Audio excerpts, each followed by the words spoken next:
Бала чактан булган хыялым әлбәттә җырчы иде. Әтиәнем бераз каршы булды, шуңа күрә сынап чыктым. Мин 19 яшьтә кияүгә чыктым. 23 яшьтә минем 2 балам бар иде инде. Белмим менә кайчан стрелять итә торганым булыр, ләкин минем өчен бөтенесе стрелять инде. Дөрес кенә яшәсәң, ул бөтенләй теге робот шикелле буласың бит инде, шуңа күрә тай булышлар да була, ләкин тырышам инде үзем формада тотарга тырышам. Театрларга, киноларга, менә шундый җирләргә йөрергә вакыт аз кала. Саулыгың булса, бүтән нәрсәгә ирешергә була дигән нәтиҗәгә килдем. 14 яшемдә уже. Мин үзем бик оптимист кеше.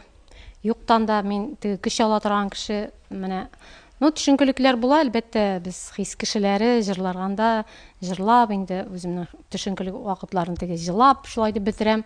Менә бер матур гына күренеш, чәчәкне карасам да күңелем күтәрелә. Кәефем күтәрелә. Теге йөрергә бер ай өйрәндем, яңатадан өйрәндем.